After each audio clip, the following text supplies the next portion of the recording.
The Own Your Intuitive podcast is for the creatives, spiritual entrepreneurs, and light workers in the world. The shining ones who have been told to dim their light and stop believing in magic. I say screw that. The time to rise is now. To bring your gifts out into the world in a big way, creating a business that feeds your soul and your bank account. You are a magical being with the potential to change the world, one human at a time. The time for you to own your intuitive is now. Hey, magical beings of love light. I am so excited because I have what I consider one of the most epic humans in the land on the podcast today. I am so grateful to this woman because it was August of 2018 that I actually physically met her in human form. I was so scared when I met you to ask you. We'll talk about that a little further in because I have a question about that. Go ahead. Yeah. I love it. But in the moment that I met you and you were like living and breathing your essence of A Course in Miracles into our group, into, how you were speaking to us. And I was still holding back a little bit in my spirituality. And I asked this magical human, about coming out of the God closet. And Karen Kenney, who is the guest today, shared so much of herself with me. And even when I reached out for her to be on the podcast and said, do you remember me? You said, I know exactly who you were. I know exactly where you were sitting. I remember that conversation really well. And that alone, to me, really defines the type of human you are and how special every single person you come in contact with is to you. And so I am so grateful to you. And I am so grateful that you are sharing your stardust and your light with this podcast and listeners today. Thank you so much, Karen Kenney, for being here. Oh my God. Thank you so much for having me. It's always a happy honor and a delight. I love, I got a big mouth. I love getting to talk about things that I love with people I love and just getting to, the opportunity to speak to people who maybe don't know me or whatever. So I always say I never, ever take it for granted when somebody invites me and trusts me with I call it my people. You might call it your tribe, your listeners, whatever. So just thanks for the warm invite. It's like such a blast. And yeah, I remember exactly where you were sitting in the room. And I was like, so what, I just thought it was so funny that I'm like, you think you're fooling anybody with you think you're in the God closet, but I don't, you're right. Yeah. So, and I think sometimes it's this weird thing where we feel like we just need another person to reflect back to us the fact that we're a child of God and that, we're here to do some things and it's oh, it's okay. It's okay. And I always encourage people. For me, this isn't a popularity contest. I'm not really that interested in everybody liking me. And I did a newsletter or blog post before, and actually I'm like, I should probably put it on a podcast, but I often say that if everybody likes you, you're doing it wrong. And because our job isn't to get everybody to like us or agree with us. In fact, if you're being truly authentic and truly yourself, there are going to be a lot of people who won't be for you.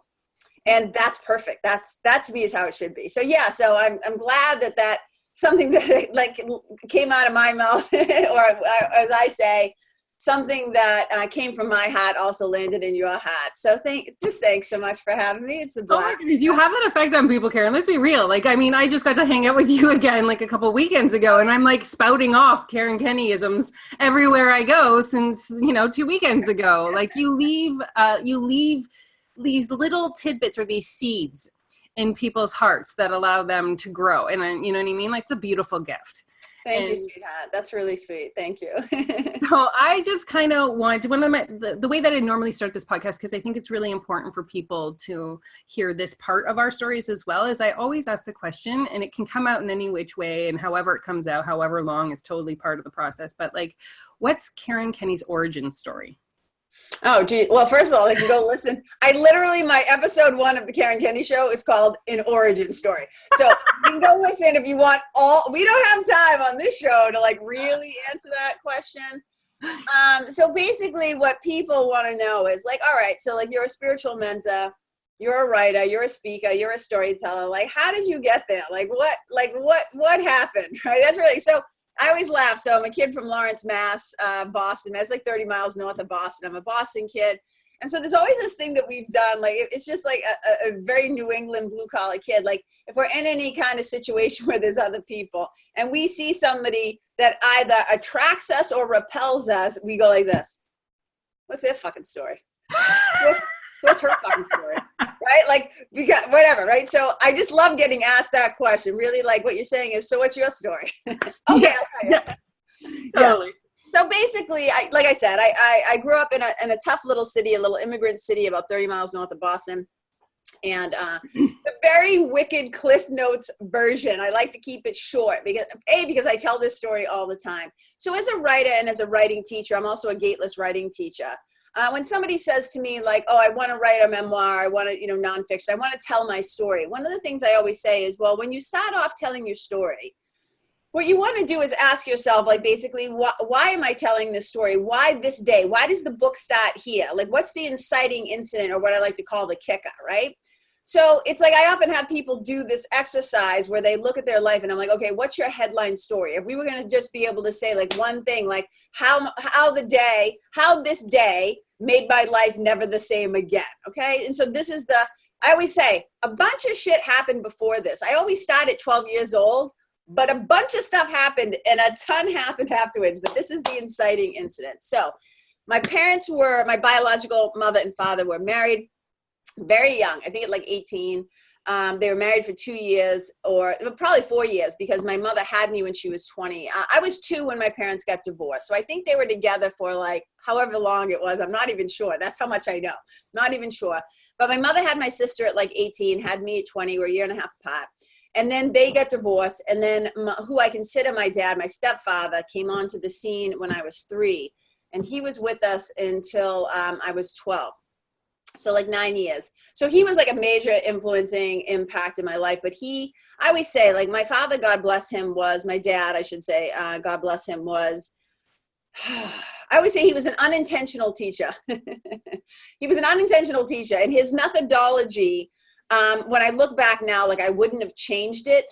I don't think, because it's crafted like who I am, but it could have been a little nicer.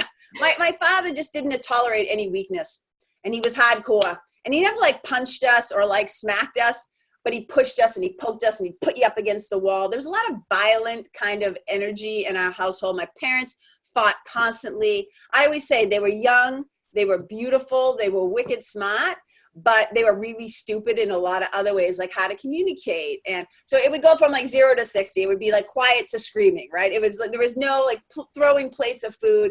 It was a war zone. So any kids at home who grew up in a family where there was constant fighting, like it does something to the nervous system of a little person, right? So I lived in fear a lot. And it wasn't like, oh, I have fear that my dad's going to come home and kill me. It wasn't like that, but it was like, it's what shaped me into being a very young people pleaser and being able to, what I call, Cirque du Soleil myself into different versions to survive, right?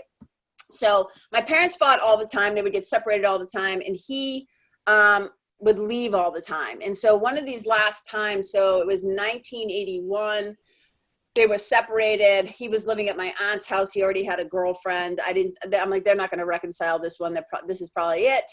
And I was just crushed by it, because my father, as much as I feared him, I also was in awe of him. And I'm not in awe of any human beings, but back then when I was a little kid, I was like in awe of him. And I just wanted him to love me so desperately. My sister was psyched he was out of the house, because she got the brunt of it. I mean, she really got the brunt of his stuff. And I always say, like, I was a naive 12-year-old, but she was a really mature 13-year-old. She just, that 18 months, man, made a big difference in how we saw the world and stuff like that.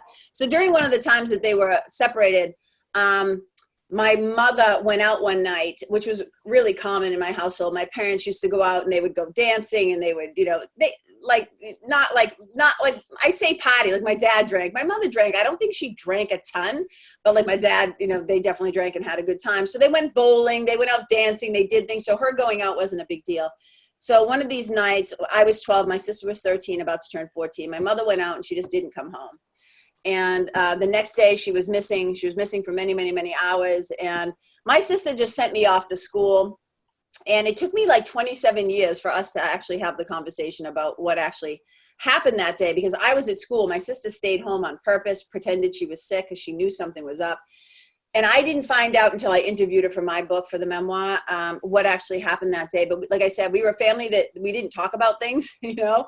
So basically what happened is my dad ended up showing up at the house later that day, and we hadn't seen him in a few months. So I was really happy to see him.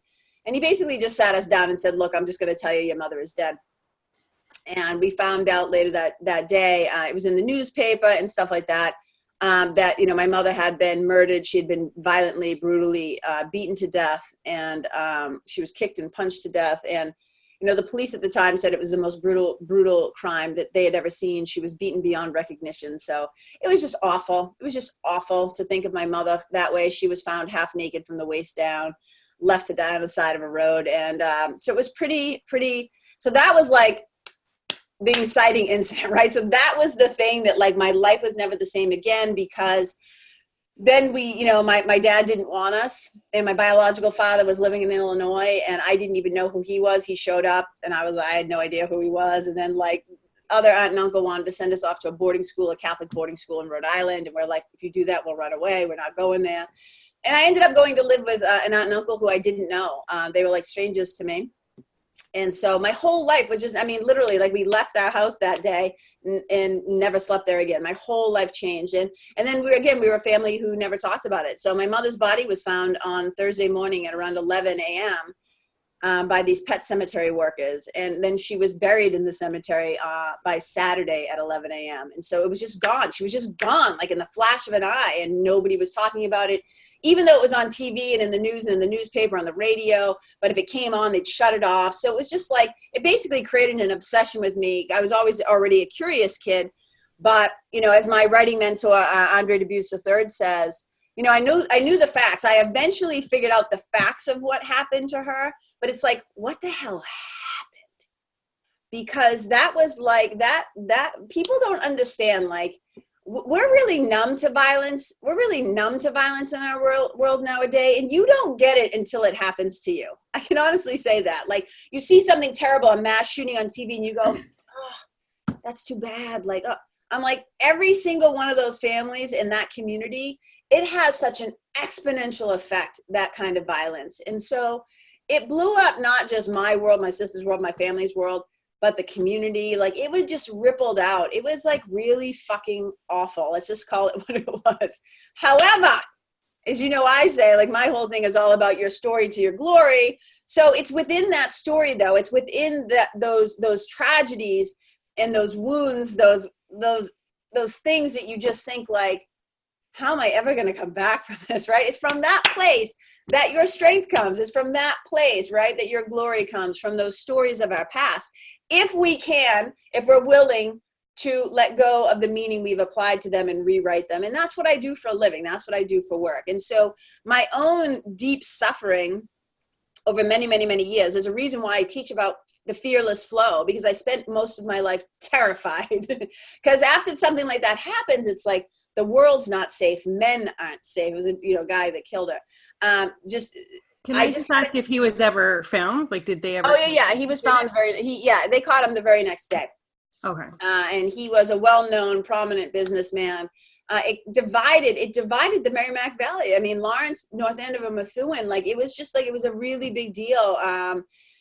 Because like, his family, of course, thought he didn't do it. I mean, they had so much evidence. It was ridiculous. They found, like, his bloody shoes in the ceiling of his cellar. His wife had hid them there. In his hands. Oh my God, his wife hid them? Like, well, it's a lot, like I said. I know, I get it. I'm just like, it's hard not to get, like, into the story, right? Yeah, no, yeah. But I'm like, I want to bring value to your listeners too. I know. I can talk about this story all day long. Yeah, so there's just a lot of pieces. It's why I'm also, one of the reasons why I'm writing a book is because people, in the spirituality world, everybody just kind of likes to go to the light, Carol Ann, like, and yeah, you are the light of the world, and we have to sometimes look at these other things. And I just felt like my mother and her story was just kind of like swept under the carpet, but there's so much there. I mean, there's so much there. So I want to write this book, and I want to share the story for a lot of different reasons, and to help people, because I really do believe, I always say, this being human, like, pain is inevitable, but suffering is optional. And my own suffering, it was my own deep suffering that has compelled me and inspired me to, first of all, it made me way more compassionate towards other people's suffering of all kinds. It didn't have to match mine, right? It didn't have to be a dead mother or a murdered mother or whatever, but just seeing suffering. And then just the tools that I learned over the years of like what really helped me transform and change my mind from a thought system of fear to a thought system of love, blah, blah, blah, blah, blah. And so that's kind of how I ended up where I am and doing the work. I've always loved books. Okay. Books saved me. I'm a storyteller, blah, blah, blah. There you go. I know, but the going from fear to love, blah, blah, blah is kind of like the heart and soul of everything. So from the standpoint of like, I am a mother right now, I have two 13-year-old, beings in my life. So like when you're telling that story, I feel it from the level of, I can't imagine what they would feel if they were going through that. Right. Yes. So like for people listening, like, you know what I mean? Like that's heart wrenching to me. And I know that you went from this fear to like, but can you paint a little picture of, the blah, blah, blah, like the, what? Oh no, I was just saying blah, blah, blah, because I get really long answer. I know. I'm like, okay, I just like cleanse the palate. I just need to like, like a refresh. There's like stages of your grief there that you had to have gone through to finding, your path, your light, or God, and what that looked like, Yeah, I mean, I often say like, my mother was the compass that I used to navigate the world. I was a wicked sensitive kid, and my mother really saw that in me. And my mother was the one who really made me believe that I could do anything and be anything. And she loved me like a mother does, unconditionally. And she reported back to me. She reflected back to me what she saw in me. And after she died, I didn't have that anymore. I still, to this day, like when a friend says to me like, oh, I'm proud of you. And some people get weird around that. Like some people can feel like saying I'm proud of you is condescending, like somehow you had something to do with their whatever. But there's a part of me that always receives it with joy and love, because I don't have parents or adults in my life who've been, since I was 12, really saying to me, I mean, I've had a few teachers and a few people, who kind of played those roles knowingly and some not so knowingly, that would say I'm proud of you. And it really means a lot to me. But anyway, so I don't know where I was going with that. But anyways, I think that one of the things that I had to find out for myself was, first of all, books were a lifesaver for me. And I often say when we were kids, we didn't always have enough food in the house, but there were always books. We always had library cards, and my mother loved reading. And so books like fucking saved me. Books saved me.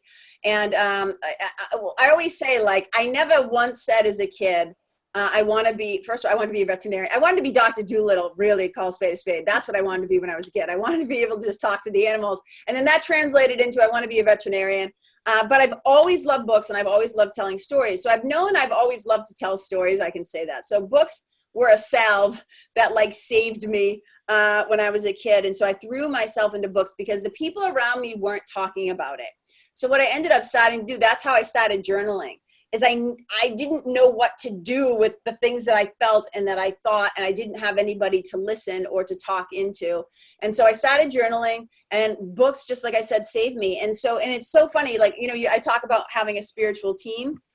Oh, I know what I was trying to say. My mother was the compass that guided me, and then I went off into books. And so what I often say about this is when my mother left, the void, although this is where it gets weird with spiritual talk, okay? So I'm just going to be woo-woo or high-minded. All the time. Bring it in. Yeah, I'm going to be high-minded for a second. So we talk about, oh, so-and-so died and it left a gap. It left a gaping hole. It left a wound. It left a space that a void that could never be filled. No. When a person physically leaves, I'm like, it appears or feels like, right? But there's never really a void or a gap. I just have to be clear. It just feels that way. So what I often say, I always say, like, be weird. I'm all into being weird, but don't be a fucking weirdo. And what I mean by that is it can be really easy to take a Course in Miracles principles or spiritual principles and actually end up sounding like a dick and not sounding very loving or compassionate, right? So you're never going to go up to somebody and say, oh, I know your mother died, but actually she's still right here. All that changed was the form. So you don't have to be sad that her body's got, like, you just don't do that. So don't be fucking weird, right? So what I'm trying to say is I felt a huge void when she left. So the way that I often talk about it, I'm coming down to this level now, world level, just conversation, is that I felt a huge void. And so the space that she left, right, the hole that was there, it created a lot of space for God. So I stopped looking at my mother, how to navigate. And I had to find my own internal compass and my own inner GPS, which I always say God's pretty smart. So I started to listen to a different voice rather than looking outside of me. I went to the inner teacher. Yeah. So that was a really powerful thing. I often say that losing my mother, how I did and when I did, was one of the greatest gifts that ever happened to me ultimately. But my question is, did somebody help guide you to God, or did you just innately know? Well, I was a Catholic kid. So, okay. Like, you know, we were raised like Jesus, the Holy Trinity, Holy Spirit, Holy Ghost, Mother Mary, like all the characters, St. Francis. Like St. Francis is my guy. I love St. Francis. He's the patron saint of animals and the environment. I've always loved St. Francis because St. Francis sees everything, everybody, as his brother and sister. He didn't see animals any differently, and he would go out into the woods and he would give his sermons. He would preach his love of the divine to the birds and to the bunnies, and and he'd just like gather around his little creatures, and he's just always seen God everywhere. And I just love that so much. So sidebar here for the listeners, how many animals do you have? Well, 7. I have 4 dogs, 2 cats, and a bunny. Okay, so don't even. In a way, you embody a little St. Francis. Yes, and it's no mistake that every year on October 4th, which is my birthday, it's when all the churches and stuff do the blessing of the animals. It's St. Francis's blessing of the animals day. So it's just like in the DNA or whatever, right? So I came through with a great love for animals, and that was my mother too. My mother was always taking in every stray possible, human or animal. My mother was just a ferocious lover of people. And my mother, when my mother walked into a room, like you knew it, like she was beautiful. I always say when we talk about the light of the world, my mother was the light of the world. Like she walked into a room and it was like, oh, like Patty's here. Like, you know, it's like, oh yeah. And she had a huge love of life. And I remember talking to one of the detectives when I first started doing research for the book. So this is about 20 years ago. No, this was 92, like around 91, 92. This is a wicked long time. So how old are you there? I was like 21, 22. I was getting ready to move to LA, to California. And the hardest thing for me about leaving Boston, because I lived in Boston at the time, and the hardest part for me leaving was I felt like I was abandoning my mother. I wasn't worried about leaving the living people, but I felt like I was like, I mean, she was dead in a grave, and I even where her grave is, that's not where I feel her presence most strongly. It's where she actually took her last breaths. But I just had this thing of like, I don't know, like, oh, I'm leaving Lawrence, I'm leaving Boston, I'm leaving my people, I'm leaving my mother, I'm leaving this thing. And so I wanted, before I left, I was like compelled to do some research. And so I found one of the detectives. A few of them were already dead. He's dead now, but he's still alive. Detective T-Boat, who I talked to, T-Boat. And he was security guard at a bank, or head of security at this bank. And I went and met him. And he had to do a lot of research for the case, the murder case, right? So he was the detective. So he had seen so many pictures of my mother and all this stuff. So I knocked on his door, and when I stepped in, he looked up and he saw me, and he said, "You must be Patty's daughter." I mean, he recognized me, right? You know, and I said, yeah, and we sat down and we talked, and he said to me, I feel bad. I feel like I know your mother better than you do. And because I was 12 when I lost her, and he was experiencing her as an adult. I never got to know my mother, me as an adult. So he just told me things about her, and he said, your mother had a love of life, a zest for life. Everybody that I've talked to loved your mother, and they loved what she brought to the world. And it was just beautiful to hear, you know? So that's kind of like that little thing. But yeah, so books were always the way, and we're back. Books were always the way that like I would seek comfort. So whether it was through writing, journaling, or reading books. And when I was 12 years old, right after my mother died, I discovered a book called Firestarter by Stephen King. So I always say my spiritual team, and people are like, how is Stephen King on your spiritual team? And I'm like, let me tell you. So I found this book called Firestarter, and the story is based around, I don't know if you've ever read it, but Oh, you did? Yeah. So basically the main character in this book is a little girl called Charlie. Okay, so when I was a little girl, I did not look like a girl. I looked like a boy until I was 13. So one of the neighborhood mothers used to call me Harry. So I'm like, okay, so here's a girl with like a boy's name, like totally relate to that. She's 12 years old. Her mother had just been murdered. Totally relate to that. She's on the lam, like with her dad.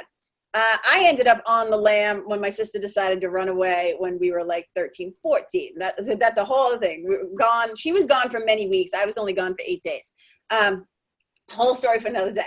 But so there's all these parallels, and I'm reading this book, and Charlie had this gift, like they call it, I can't even decide, but the gift is you can set things on fire with your mind. Like if you get angry or you project your feelings, and I was like, that's how I felt. I just wanted to set everybody and everything on fire with my rage.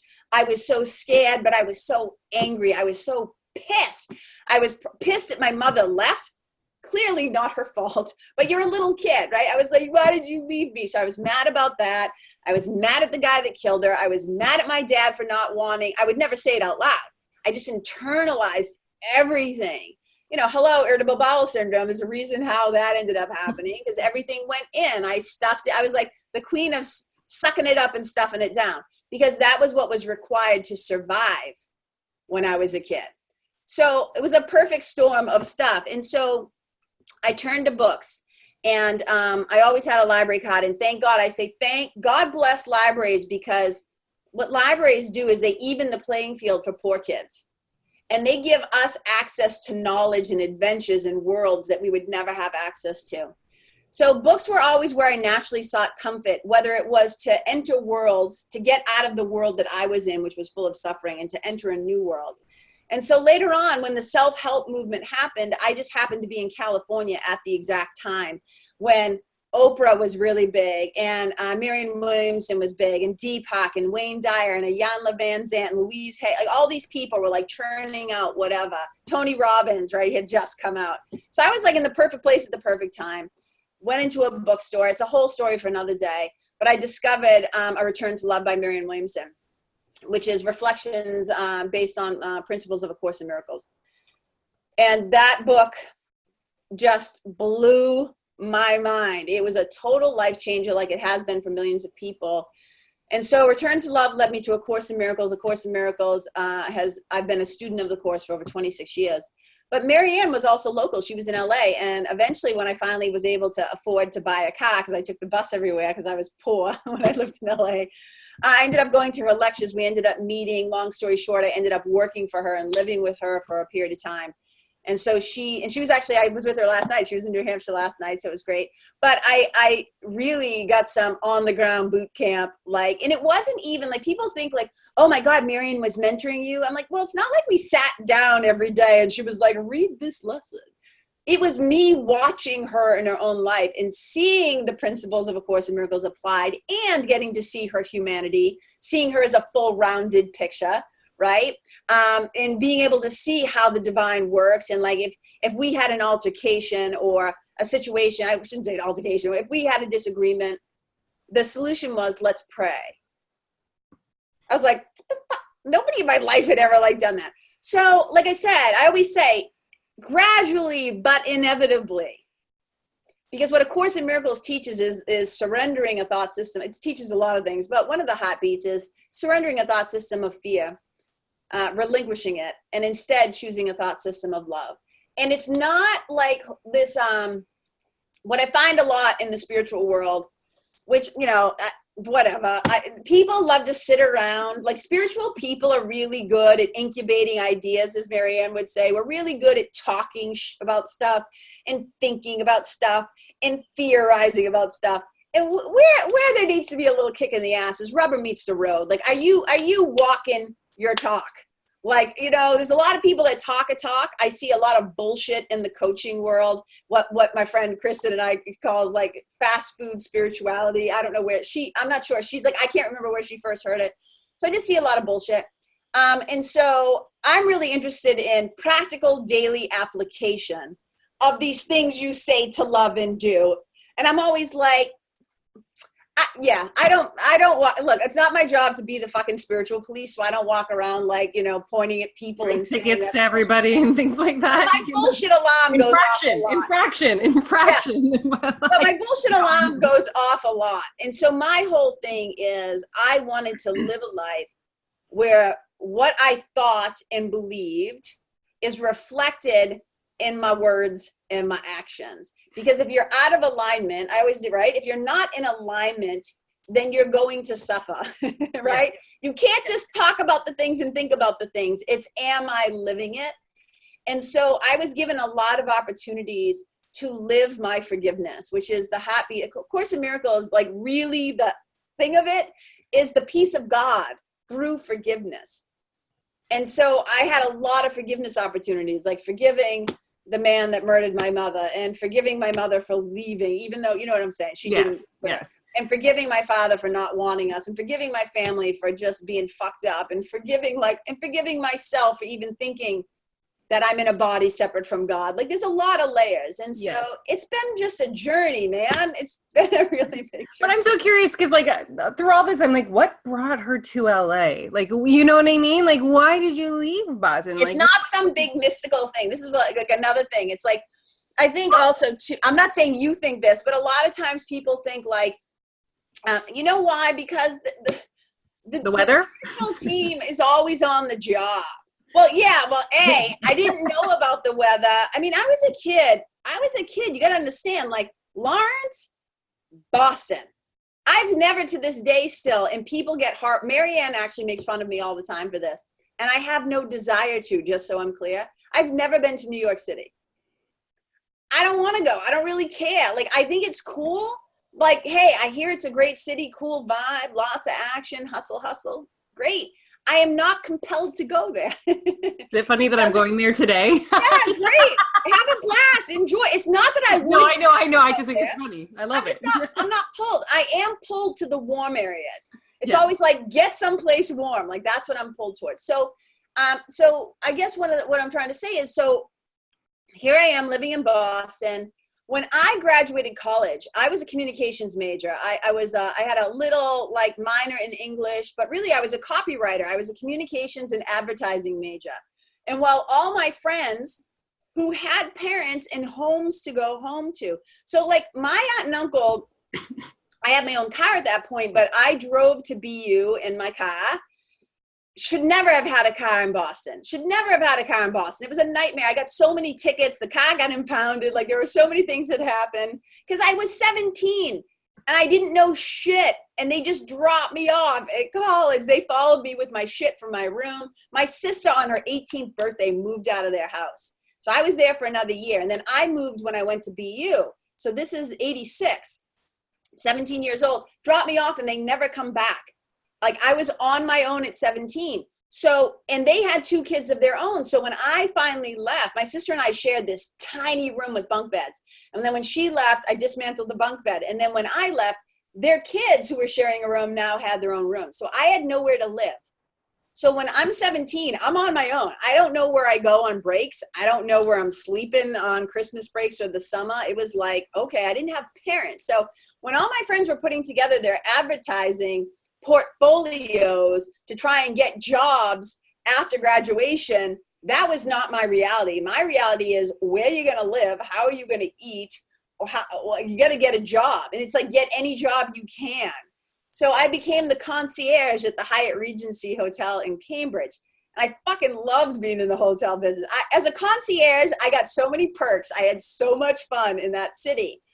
But it was like, this is not advertising. So it's like I spent like $86,000, whatever it was, to $100,000 basically to go to BU, to then never use my degree. But I was a communications major, so I learned more about storytelling. I learned more about marketing. Like, look, I know what all marketing is manipulative storytelling. Like, really is what it is. Trying to get you to feel something so you make a choice to buy their product. Like, I get it all. So I did learn a lot. I'm not going to say I didn't, because being at BU as a kid from Lawrence, it was like, whoa.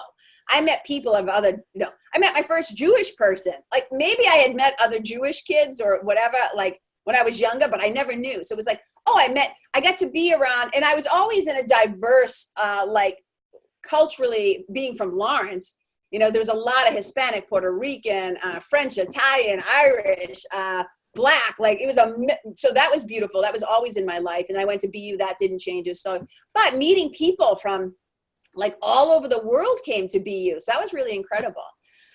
But so when I graduated, it's like, okay, I got to just get a job. I got this job and I was living with, again, I didn't have a place to live. So I would crash at my friend's apartment. And she was one of my childhood friends. She was a year behind me in school, but she went to Emerson. So she had an apartment in Boston. So I would like crash at her place. And Emerson has a really great placement program to help you get jobs. So she got a job at CBS at Young and the Restless to be their casting director. Well, she wasn't there as a casting director to begin with. She was just there as a showrunner. I don't know what she was doing. But she got this cool internship. And I was just like living on her couch. And she was like, do you want to come with me? And I was like, okay. Why not? That's how I got to LA. But they knew why I was going to LA. I didn't know why I was going to LA, and how genius that she went to LA because she just won her second Emmy for casting director. Wow. For the All My Children. So we were both exactly where we needed to be because that's how I met my spiritual teacher and my spiritual godmother, Marianne Williamson. It's how my spiritual life and my suffering first started to end. So it wasn't like I had a dream and I was called. It was literally like getting shit-faced over drinks. My friend goes, want to come with me to California? And I go, okay. But it was already written. You know what I'm saying? I do. But I think it's a really powerful thing too. And I'm just going to come back to this too, like give you a little bit of like, you know, powerful choice making because, you know, you get to LA, you are in the self-development now and, you know, people are coming out of the woodwork. And as soon as you could have enough money, you made the decision, you, the human, made the decision to seek out being in the lecture halls, to be in those places, to, you know, try and shift your internal landscape so that you could be a higher vibrational human. Yes, right? yes. I will say this. Thank you for that. I will say this. Number one, I've always been a wicked curious kid. I've always been curious about why people do what they do. Why, mommy? Like, why are they being mean? I remember being a little kid, probably around like 6 years old, 4, 5, 6 years old, something like that. I remember it viscerally, watching the TV, and they were doing a special, might have been PBS or something. Some station was doing a thing on civil rights. And I saw all these white men in uniforms with these big fucking fire hoses spraying a bunch of African-American people. And I just remember sobbing in the living room saying, I don't know why are they being so mean, mommy? Like, that's what I kept saying. Why are they doing that? Like, I was never taught, like, I mean, I was taught that we look different. Like, as little kids are like, oh, why is their skin darker? You ask those kinds of questions. But my parents always said, like, we don't judge people on that stuff. It's all about who a person is. Like, what's their character? Like, who are they? Whatever. So I just couldn't understand why all these people were like being mean. So I've always been like wicked sensitive and aware and hyper curious. And that's one of the beautiful things that has mostly helped me in my life, because when you're curious, and don't get me wrong, the ego has plenty of judging that it likes to do. But I'm more curious now than ever, and I'm more curious than so I lead with curiosity instead of judgment. So my own curiosity really helped me. I always say you especially as a teacher or a mentor, I can take you to the door. I can get you on the ball field or in the neighborhood. I can take you to the door, but I can't make you open the door or walk through the door. So you have to have enough, like, there's a couple of things that usually happen. You're either wicked curious. I describe it like this. You come to a point where you're like so sick of your fucking self and your shit. Like, you just want to unzip yourself and crawl out of yourself. You can't stand yourself anymore, right? Something, as Tony Robbins says, you'll keep doing what you're doing until it becomes too painful that you have to stop. And my mother started coming to me in dreams. And she said to me, I've forgiven him. Meaning the man that killed her. Mm-hmm. I've forgiven him. Now it's your turn. And I realized that I was sorely lacking in knowing how to even undertake such a task. Like, I grew up in a family that kind of had like the mafia eye for an eye. You knock me down, you punch me, I'm coming back twice as hard, right? There was no forgiveness work happening in my realm of influence. So I had to figure that out. Again, I had a love of books. So what did I do? I went to the bookstore. That's how Marianne's book like fell off the shelf. And that's how we ended up meeting, because I got up at one of her lectures to ask a question. I thought it was going to be about relationships because it was a relationship workshop at Agape, Michael Beckwith's place in LA. That's when we first met. And when I got up to the mic, I was like overtaken by something. And I ended up asking a question about forgiveness instead. And that's what kind of started our relationship. So I think there's a lot of factors that play into it. And yes, you have to want to change. You have to want to grow. You have to get tired of the status quo. You have to get tired either of yourself, your situation, your own thinking. And I just knew that the level of thought that I was living, and I wasn't like cognizant of it. It's not like I was so like, I knew, well, here's what I knew. I was suffering.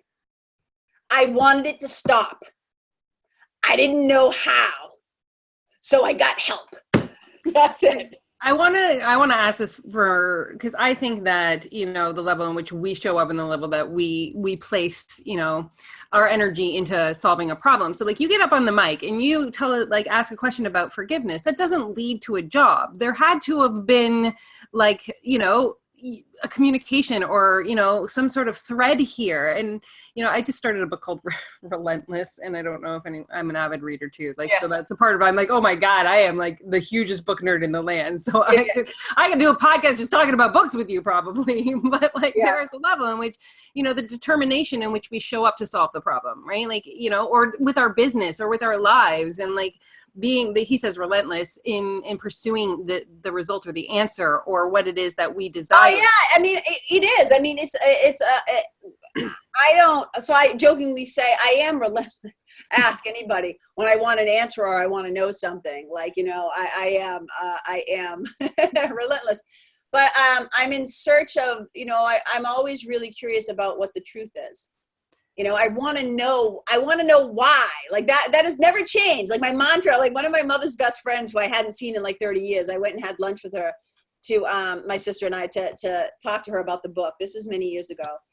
But she said, Karen, when you were a little kid, your mantra was, why mom? Why mom? Why mom? Why mom? I'm like, it still is. It's still why mom, right? It's still why? I'm so fascinated. And so, and again, I'm like, listen to episode 3 of my podcast. It's that whole story of what happened at the mic. And then she invited me on stage, and then she asked to meet me, and she asked me, who are you? And then all the steps of how that relationship happened, is on there. And it was, and she's often said to me, you reminded me of a younger version of me. She saw herself in me. I at that point was just like, holy shit. Because she seemed to know so much. I'm like, how does she know this stuff? And so she knows because she put in the time and the work. She was curious. She read the books. She did the stuff, right? But here's the thing. All that spirit needs, whether you call it Holy Spirit or spirit, all that spirit is asking for from you is a tiny bit of willingness to change your mind about how you perceive yourself, your brothers and sisters, the situation, the world, and God. It's not like you have to show up and say, I'm ready, heal me. It's like, no, you just need to have a tiny bit of willingness. And sometimes the willingness comes from you finally just fucking surrender because you're exhausted from trying to do it your way. And I always say to people, somehow it just made me the host. Okay, and we're back. There you are. Hi. It's never good when you get kicked out of your own. I was like, I'm the host now. Great. What am I going to do? Da, da, da, da, da. Were you dancing? Because I was dancing. I was doing the Frozen dance until I got kicked. But I love that. To me, that's real life. Don't even edit. I'm not saying you would. I don't even edit my show. Whatever happens, bloopers and all, it happens. So it's so I think that the desire has to be there. And I call it curiosity. I call it willingness. At some point, you just have to say, and this is how A Course in Miracles actually came into being, is that somebody had to say, there must be a better way. And then somebody else said, I'm willing to help you find it. And that's all that Holy Spirit's waiting for, is for you to say, I don't know. When you admit that you don't know, you actually become, what I like to say, learnable. You become teachable. But so many people walk around going, I know. I can't tell you how many people who, like, when they're my clients, you know, they sign up to work with me, and they'll be like, I'll say something to them, and they go, I know. I go, no, you don't know. Because if you fucking knew, there's a difference between, like, knowing and knowing, being able to live it and apply it and practice it. There's a lot of knowing that goes on. I'm like, no, you don't know. Because if you knew, you wouldn't be in the problem. You wouldn't have had to hire me if you knew. Truth bomb. It's true. It is true. It's totally true. And I think that there's a level of being wanting to be seen as having, like, oh, I know. Yeah. Right. Like it's double amen hands. Like, yes, but that's the thing. Too many people are busy trying to come off as, perform as, pretend, be seen as, having their shit together, knowing the answers, being like, I can't tell you how many people, like, they'll hear me speak and then they'll come up to me and they'll be like, I just got a divine download that I'm supposed to be a spiritual teacher. And I'm like, based on what? What's your spiritual tradition? What have you been studying long enough that you actually have something to say, like original or helpful or whatever? And that's not a downplay. I'm not saying like I'm special, but here's what I do know. I actually have a body of work. I have a system. I can tell you, these are the things I did. This is what we're going to do. Like, when you work with me, this is what happens, right? So I think it's beautiful if you feel called to be a teacher of God, as we would say, you know, or to be a helper. But you've got to know what you're talking about, or you're just, like I say, you know just enough to be dangerous. So I'm going to talk about this because I think that this is a beautiful expression of, like, Emma, we're going to have a little chat, because I think this is, like, I think that there's a level in which we have to step into our stardust and our light, right? So there's this space or this gap of, like, okay, now I know, and I'm going to ask you about how you became a coach, but, like, there's a place where, guys, you're going to get an inkling, an urge, a nudge that says, I'm here to do something. I'm here to be, you know, a catalyst, a change maker, a coach, you know what I mean? And you're going to not know how to title yourself or how to land that word or where to step into. And so, like, there's a beautiful space of knowing that, you know, in terms of spiritual coach, I think what you're saying is to say, like, just to throw the word download out and, you know, on becoming a spiritual coach within, like, just having been in an event, that doesn't necessarily mean anything. You actually said putting the, you know, the pedal to the metal, the whatever, the rubber to the track, however. Yeah, the rubber meets the road, yeah. yeah. But I liked listening to you I'm like, oh, she's going to keep coming up with different ways of saying it. It's really fun. So I was enjoying that. I know, right? Because I was listening. I'm just like, I'm gonna try and recall it by saying a bunch of things out loud, right? So it's totally cool when you receive the message. It's just that, you know, there has to be a level of. There has to be a foundation. There's got to be, you know, I'm vegan, so I would say there's got to be some tofu in the sandwich. Like, it can't just be mayonnaise, like vegan mayonnaise and white bread. Like, there's got to be some substance. There's got to be something. So this is what I'm saying. Teach. I don't have a problem with you teaching. If you were somebody who was an alcoholic, you went to AA, you got a sponsor, you got clean by making daily decisions to stay sober. You wake up in the morning, you have a spiritual practice, you do. Go, please, by all means, if you know how to do it, you can go help other people get, you know what I'm saying? Yes. I think we often get the inspiration. And you heard me talk about this, you know I can be kind of hot about this. People love to say it was a divine download. I'm like, no, you had a fucking idea because your rent is due. It's not that I had a divine download. It's like you just had an idea. There's a difference between, like, I would say, in A Course in Miracles, we call it your individual curriculum. You have to be very suspicious and know when you're being guided to do something from the ego versus you're being guided to do something from Spirit, Holy Spirit. And I'm not the spirit police. I'm not walking around telling people that's a divine download and that's not. I'm just saying you have to be really suspicious, because I see these patterns and trends in young coaches where they're just following what everybody else is doing. They're not actually listening to their own inner teacher. They're looking at trends. They're on social media. And there'll be a thing that happens over here, and then everybody's talking about the divine feminine, or there's a thing on cycles and then everybody's doing it. And it's like, that's great if it calls to you, but don't do it just because you think it's popular. Do it because it actually came to you and it's yours, right? Right. So I guess what I'm saying is, it's not like you have to wait until you're the fucking Dalai Lama to start being a coach. But you do have to be honest about what you do and do not know. Yes. You do have to have some results somewhere to be able to say, I know I can help you because I've done it here and here and here and here and here. And I think so powerful, because if you can solving the problem for yourself first on some level, so you can turn around and support the person standing behind you to bring you to the level in which you have. Yes. So there's also the layer of, you may know how to do it for yourself, but can you articulate step by step in a helpful way how somebody else does it? Has the personal moved into the realm of universal yet? For a lot of people, they just know, well, I feel better. I can do this. And it's like, well, can you break it down for me? Can you tell me what your ultimate result system is, as I call it? Can you tell me how you're going to take this person, and da-da-da-da-da-da. I'm just saying, just call yourself on your own. I always say people have blind spots to their own bullshit. And hopefully you have people in your life who will compassionately reflect them back to you. I'm just saying, if you're going to call yourself a coach, you have to know how to actually coach something.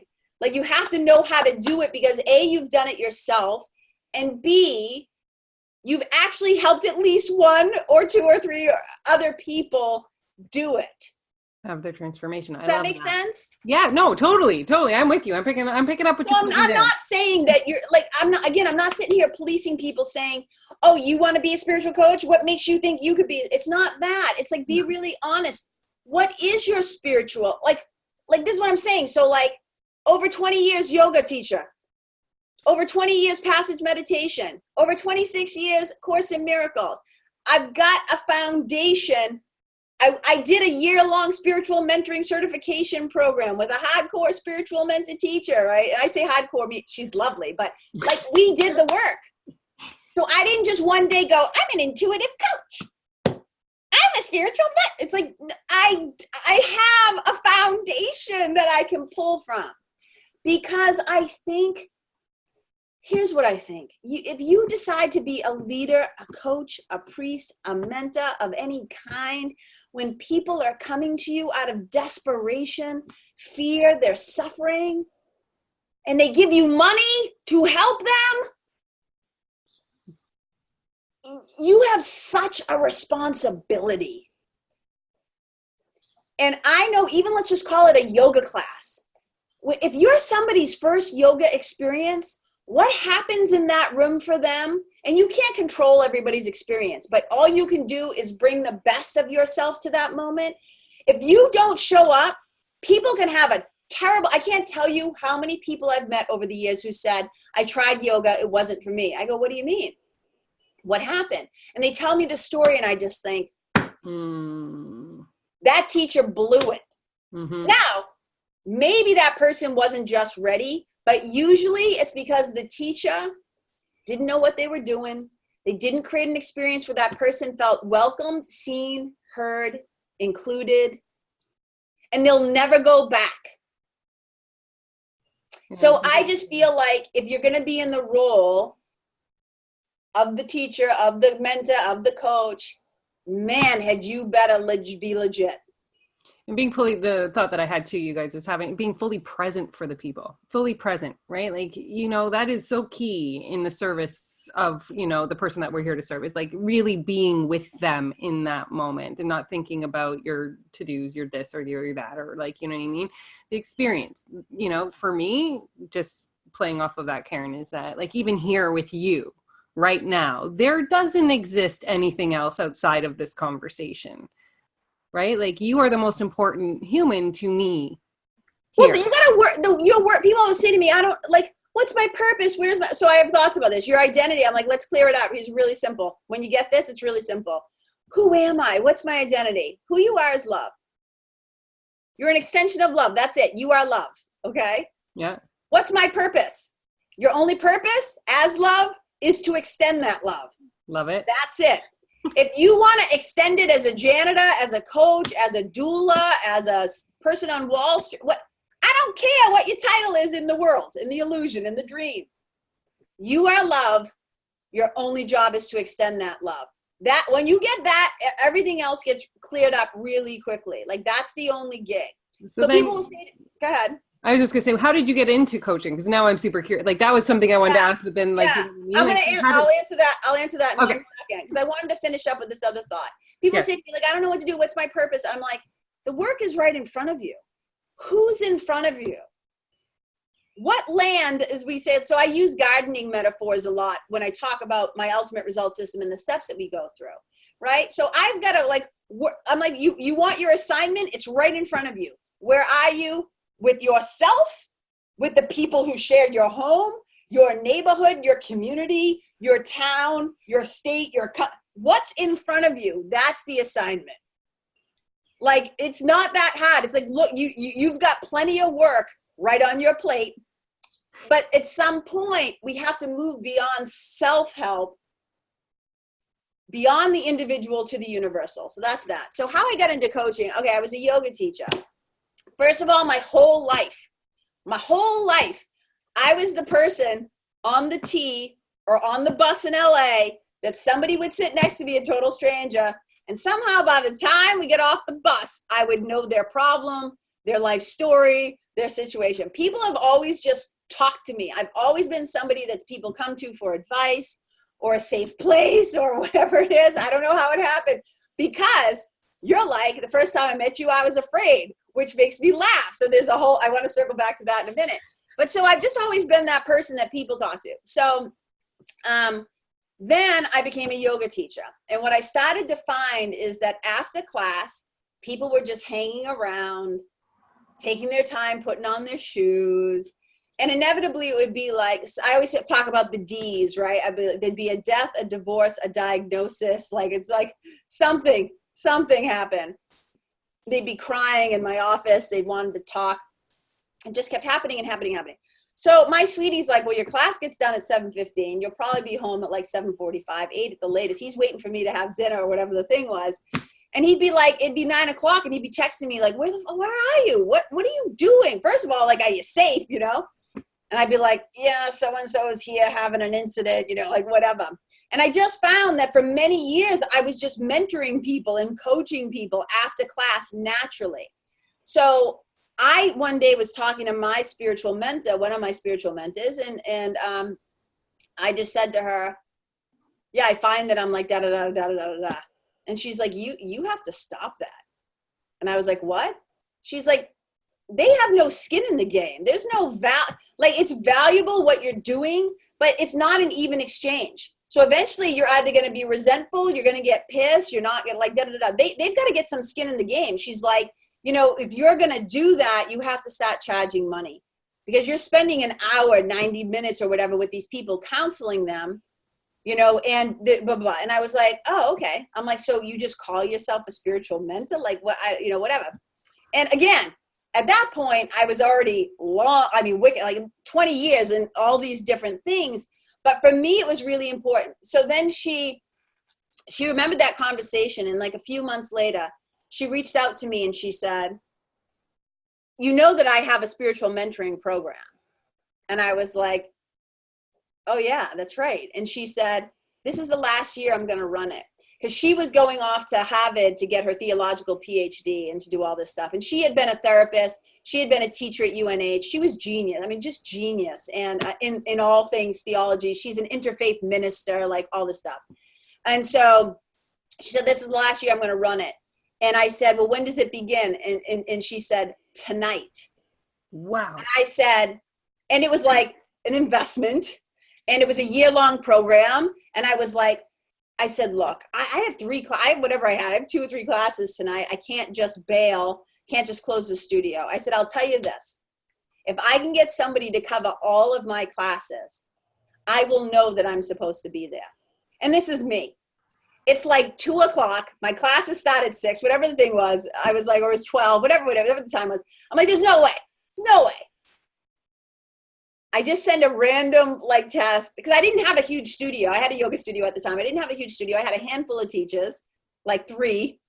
I knew one had kids. That's not going to have whatever. And I just sent out a text and somebody wrote back and said, oh, I need the extra dough. I would love that. And I was like, so I knew. And so I went and I dedicated a year and like I did it. And then so I officially stepped into the role.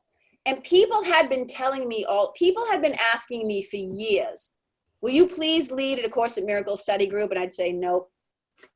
Because the Course in Miracles people can get weird. Like, it's like, I'm just like, nope. Because the Course is a self-study program.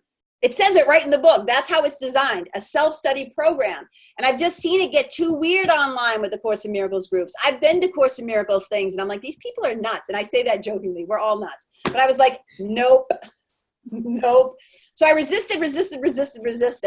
Finally, enough people asked that I was like, okay, they're trying to tell me something. So I did. I led, for 2 years, I led a Course in Miracles group. And then it just all just kind of, this is what I'm saying.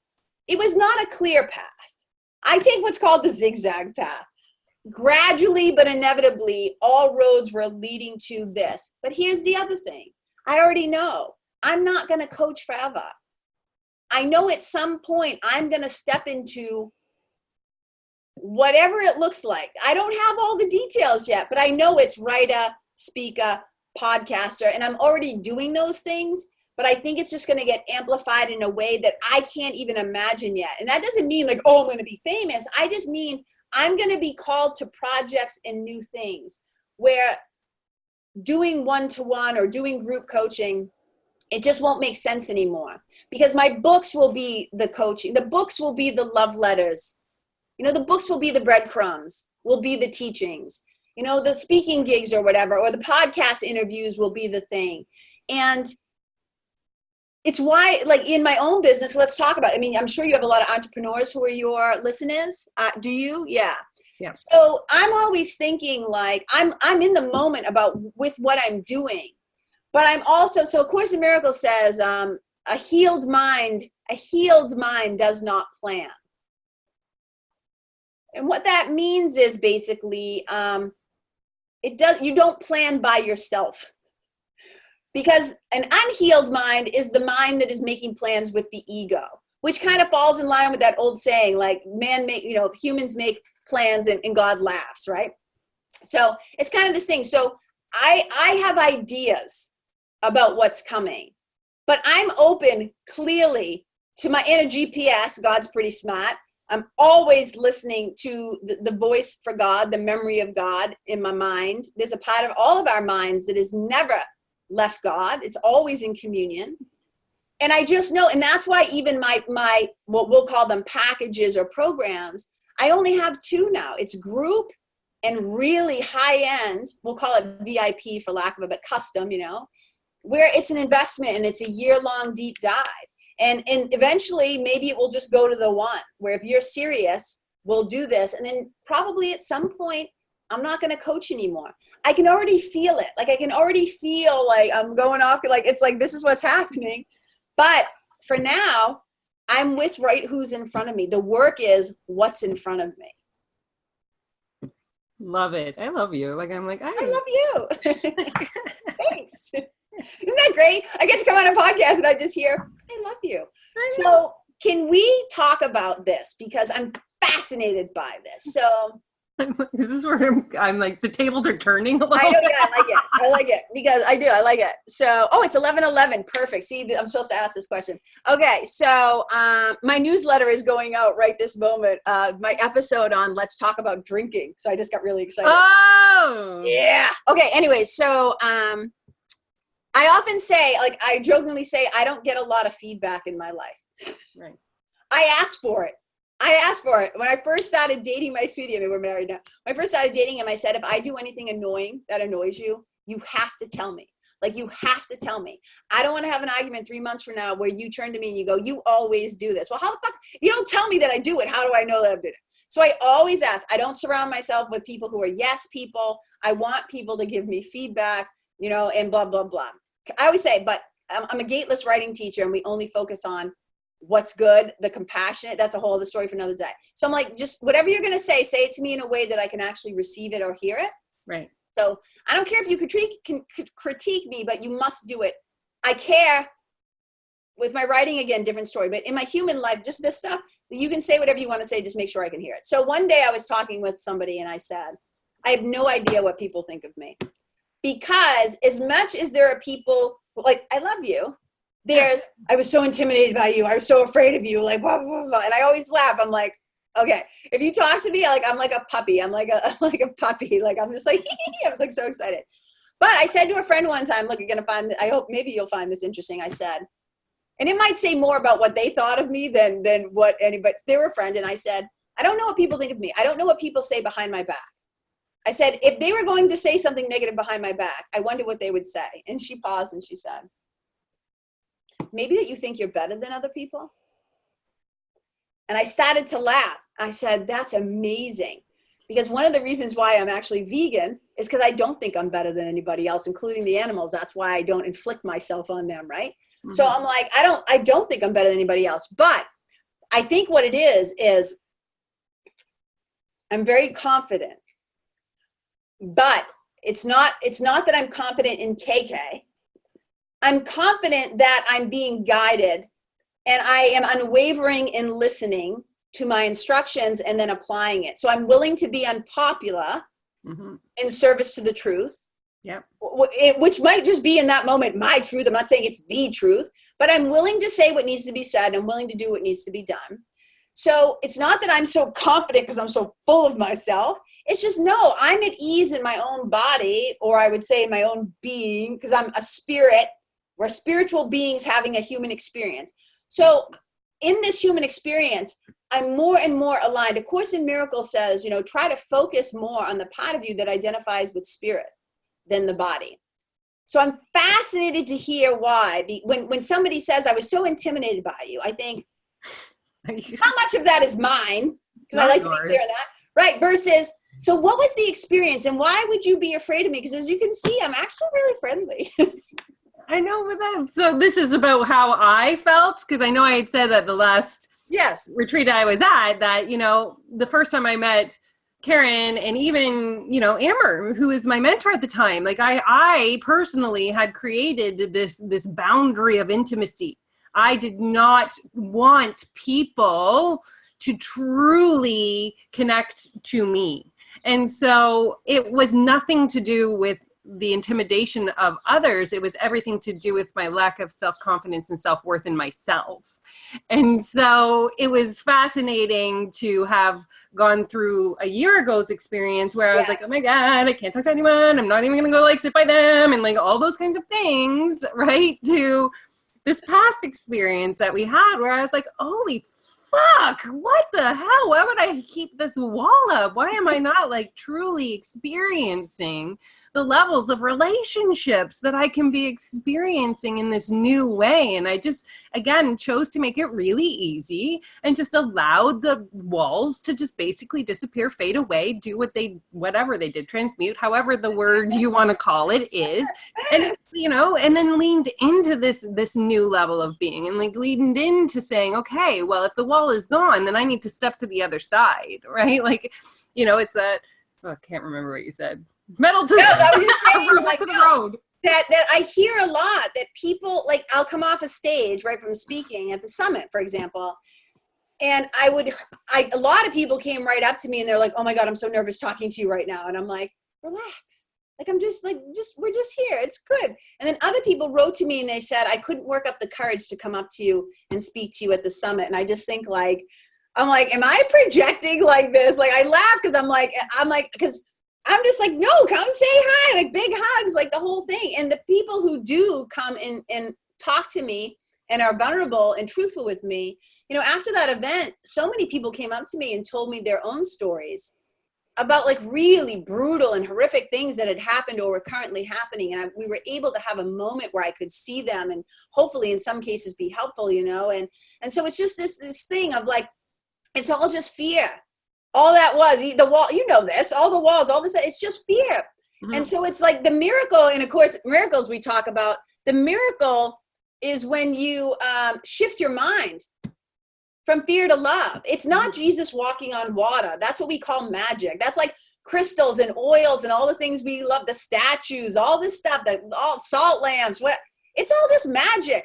But I always say, part of the illusion, but it can be helpful part of the illusion, right? But the miracle is all internal. It's all what happens on the level of content. It's all what happens on the level of mind. Shifting your mind from fear to love is going to help you to see yourself, your brothers and sisters, your situation, the world, the president, even the whole thing totally differently. And that's the real work, you know, and sometimes we get stuck because, as Einstein says, and I'm paraphrasing, like the level of thinking that got you into the problem is not the same level of thinking that can find the solution. And if you already knew the answer, you wouldn't need help. So it's being willing to say, like, I don't know.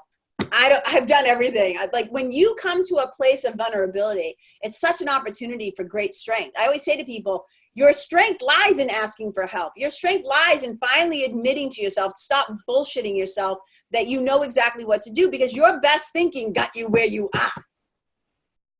So being able to, you know, like you said, when you were willing to let down that wall that actually kept you separate, that's all ego construction. Like your ego was like building itself a plaza, a nice high-rise hotel. Oh yeah, it was like, oh, I don't have to do that.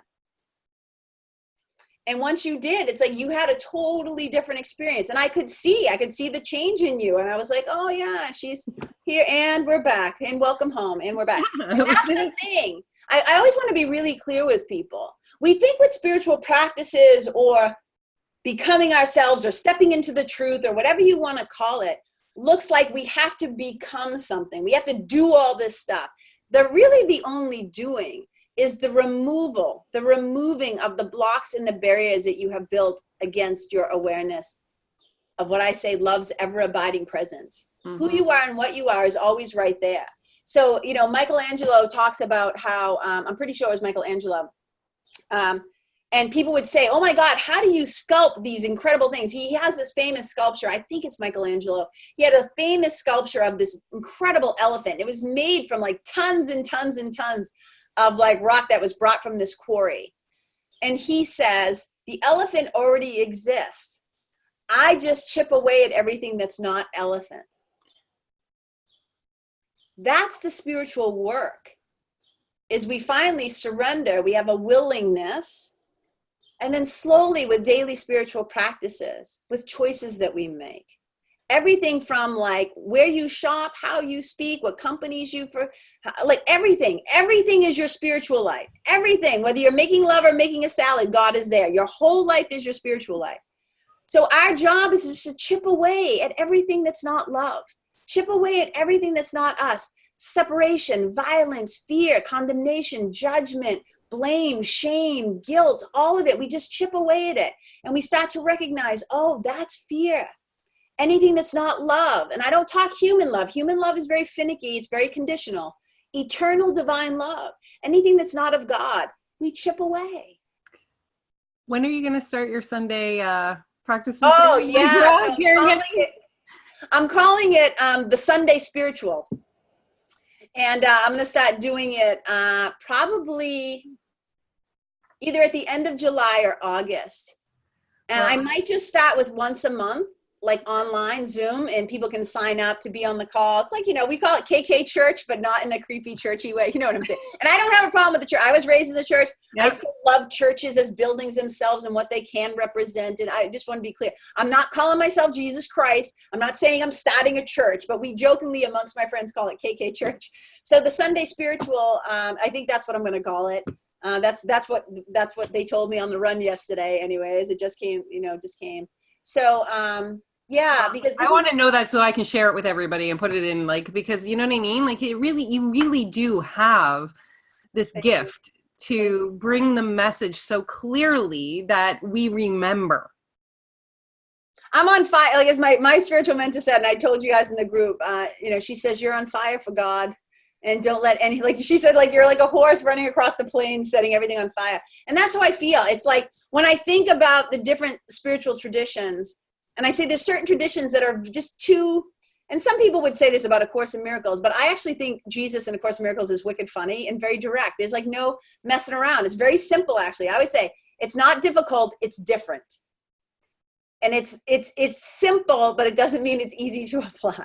But there's some spiritual practices that are very what I call reptilian. They're cold-blooded. They're just very like, I'm kind of like with Rumi and Hafiz and like the drunk with devotion, like, you know, loving God. Like that's kind of my camp. But I'd like to do it in a way, and I don't know why I use this example, but it's what always comes out of my mouth, is I want to be able to have these kinds of conversations with like a dude that's jackhammering on Newbury Street, like just a dude off the street. And not a woman, because women tend to listen. They'll be like curious enough. But I want to be able to talk about God and spiritual principles and whatever the God of your own understanding is. Call it your highest self. I don't care what you call it. But I want to be able to bring it right down to what I would call like my people from like my childhood, the blue collar people. I like to make big spiritual concepts as accessible and practical that you can actually see why you should give a shit and how to apply it in your daily life. Because it's one thing, like just growing up as a Catholic kid, I'd see everybody get dressed up and be nice on Sunday in church. But then as soon as you stepped outside the doors, all bets were off. Drinking resumed, beating your wife resumed, screaming at your kids, flipping somebody off in the parking lot. I'm like, what just happened? So it was so hypocritical. I'd be like, oh, so we're going to pretend and behave this way here, but we're going to live differently. Right. So I really want to live the truth of ourselves, which is we are spiritual beings having a human experience. And man, can that be hard sometimes. And man, can that be confusing sometimes. And KK, what do I do with this? Or, you know, whatever the thing is. And so I was just like, so many people have left church community, spiritual community, for a lot of different reasons. We know what happened in the Catholic Church with the pedophiles. There's cults, there's just like, you know, they're always asking for my money. What am I really getting? Right? Whatever your reason for leaving the church is. But I know the power of spiritual community. And so I'm like, I've just always wanted to create. And one of the things that I heard over the last 20 years of teaching yoga is people would say to me, like, coming to your classes sometimes feels like getting a workout, like whatever, but they'd say it's like going to therapy and church at the same time. And I just kept hearing that. And I'm like, oh, and some people would write to me and they're going, I'm coming to KK church. And I just would laugh. And I'm like, there's something beautiful about that though. I don't see myself as a priest or what. I'm just saying, I just love the idea of creating a safe place where people from all faith traditions or none. I just had a woman come to my retreat, my spiritual retreat, mentoring retreat a few weeks ago. And she was the first time an atheist came. And I was so fascinated by that. And she said, yeah, something's missing. I didn't try to get her to stop being an atheist. I just used language she could understand. So I would say your highest self. Because I want everybody to be included. I want everybody invited to the party of love. So I'm really excited about this. So I guess just, you know, if people want to get on my newsletter. So here's the thing. If you go to my website, and this will be helpful because it's a free gift. I'm going to give a free gift. So if you go to Karen Kenney, and it's KENNEY.com/freebie, you'll get a PDF, a free PDF download on how to build your spiritual team. Because you see me keep doing this and talking about this. No, for the listeners, you can't see, so you can run over to YouTube and watch the actual video because Karen's arms and her expressions. Oh, yeah, it's very so beautiful. So. I'm always like waving my hand kind of off to the side above my head. It's like, that's what I'm doing. But if you do that, once you sign up for that PDF and stuff, you'll automatically be put on my list. And then you'll find out, and I'll drop it on social media when I'm finally going to do the Sunday Spiritual when I do it. And it's great because you can be at home in your PJs with your tea, with your kid on your lap. Well, put earbuds in because I swear. With your pets, like with whoever. And you just get to be at home, but get to be part of returning home to yourself and to the divine, whatever that means to you. So thank you so much for encouraging that, because it never goes away. Like no matter how confident you are or whatever, how much you trust, when you're about to do something that a lot of people would see as radical, or who the fuck does she think she is, the Sunday Spiritual? Like, what does she think? She's Oprah? Like, she's doing. So whenever you're about to step out, there's this other thing where you just go like, is this necessary? Because I'm like, I always want to know, is this actually helpful? Is this going to be valuable? Is it true? Is it necessary? Is it kind, right? Is it going to be helpful? And so I was thinking about that this morning. And so for you to ask about it and then encourage people, it's just my spiritual team loving me and giving me the sign. So thank you for that. My pleasure. And I'll be there. I'll be listening. I'll be present with you on those Sundays, right? I could use a little, kick of KK every single month, So I know that we put your email in the freebie. We'll put that in the show notes so people can be able to get there and get the information and things like that. And that's going to be how they can work with you and things like that if they're feeling, that divine guidance. So there'll be the website, Facebook, Instagram. Like I'm just on Twitter, Facebook, and Instagram. It's all at, that little symbol, Karen Kenney, Kenney, live, LIV. That's how you find me. And I literally have to be on another podcast. I know. That's why I'm like, no, I know. Well, I'm just saying, I'm just saying, I'm going to have to go in a second. I don't want to be rude. So I wanted the chance to say, thank you so much for having me and for having this conversation. It's been such a blast. I really just pleased to be your guest and to get to share what I love with anybody who's listening. And those of you who tuned in, like, I really get you could be like anywhere right now. And the fact that you're listening right now, it means a lot to both of us. So please continue to support your wonderful host or friend, or if she's your mentor or coach, Tamara. Thank you for giving a shit and for showing up and for caring about these things, because it's important, because this is how, the world out there changes by us changing in here, the quality of our thoughts. And so just thanks. Thank you. And thank you to everybody listening. And, absolutely, totally go watch this one on YouTube. It's so worth the visual. And I love you guys. And I will talk to you on Tuesday for Transformation Tuesday. Have a magical day. Bye, guys.